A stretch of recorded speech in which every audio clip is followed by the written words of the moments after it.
அடுத்த மாதம் எனக்கு லவ் மேரேஜ். ஸோ இன்றைக்கி தான் கன்ஃபார்ம் ஆச்சு.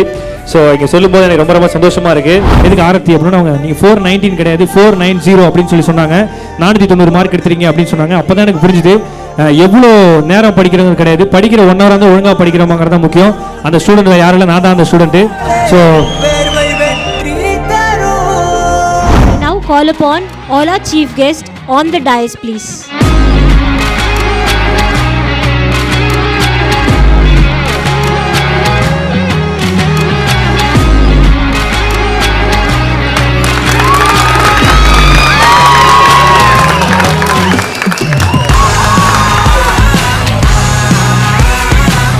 ஸோ நான் பார்த்த ஒருத்தருடைய லைஃப்பை மட்டும் சொல்கிறேன்.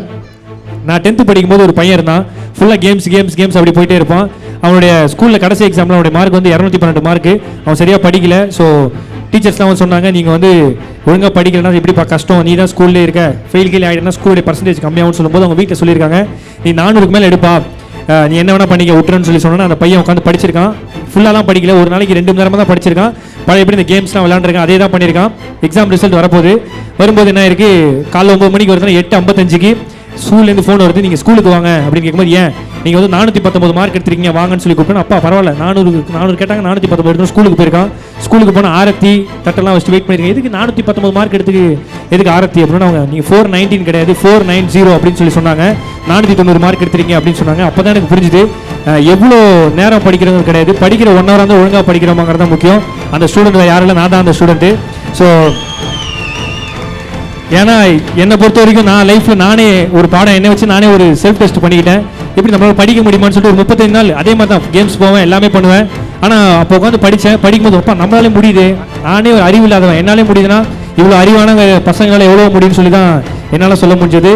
ஹாப்பியாக இருங்க, சந்தோஷமாக இருங்க. குழந்தைங்களை மட்டும் ப்ரெஷர் பண்ணாதீங்க, அவங்க ஜாலியாக இருக்கட்டும், ஹாப்பியாக இருக்கட்டும், சந்தோஷமாக இருக்கட்டும்.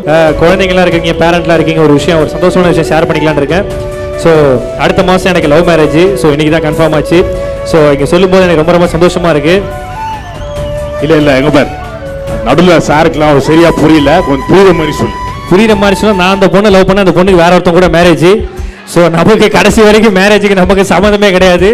ஸோ கடைசி வரை இந்த மாதிரி குழந்தைகளை பார்த்து ரசிக்கிறதோட சந்தோஷமா இருந்துட்டு போயிடும். குழந்தைகளோட ரொம்ப இணக்கமா இருக்காரு கேபிஒய் பாலா. சென்னையில பல இடங்கள்ல கிளைகளை கொண்ட தனியார் பள்ளியில 12ஆம் ஆண்டு விழா சென்னையில நடந்திருக்கு. இதுல சிறப்பு அழைப்பாளரா சின்னத்துறை நடிகர் பாலா கலந்துகிட்டு இருக்காரு. குழந்தைகள் மற்றும் அவங்களோட பெற்றோர்களோட தன்னோட கருத்துக்களை பரிமாறிட்டு இருக்காரு. நகைச்சுவை உணர்வோட தன்னோட பேச்சால எல்லாரையுமே கவரும் பாலா சமீப காலமா பொருளாதாரத்துல பின்தங்கி இருக்கிற மக்களுக்கு தன்னால முடிஞ்ச பல உதவிகளை செஞ்சுக்கிட்டு இருக்காரு. இவரை மழலை குழந்தைகள் மற்றும் அவங்களோட பெற்றோர்களோட கலந்துரையாட வைக்கிறதன் மூலமா குழந்தைகள் அவரோட கருத்துக்களால ஈர்க்கப்படுவாங்க அப்படின்னும், மழலை பருவத்துல இருந்தே ஏழை எளியவர்களுக்கு உதவி செய்யும் எண்ணம் குழந்தைகள் மனசுல ஆழமா பதியும் அப்படிங்கிற நோக்கத்துல இந்த நிகழ்ச்சி ஏற்பாடு செய்யப்பட்டிருக்கிறதா சொல்லப்பட்டிருக்கு. இதனால இன்றைய குழந்தை நாளை வளர்ந்து சமூகத்தோட அங்கமாகும் போது மனிதாபிமானத்தோட நல்ல குணநலன்களையும் பெற்று நல்ல சமுதாயத்தை கட்டமைக்க இது ஒரு ஆரம்ப புள்ளி அப்படின்னு அந்த பள்ளி நிர்வாகிகள் தெரிவிச்சிருக்காங்க.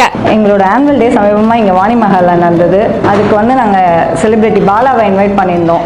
ஏன் நாங்கள் பாலாவை இன்வைட் பண்ணியிருந்தோம்னா, குழந்தைங்களுக்கு இந்த சின்ன வயசுலேருந்தே அந்த மற்றவங்களுக்கு உதவணுன்ற அந்த எண்ணம் வரணும். ஏன்னா பாலா நிறைய மோட்டிவேட் பண்ணிட்டு இருக்காரு, நிறைய பேருக்கு ஹெல்ப் பண்ணிட்டு இருக்காரு.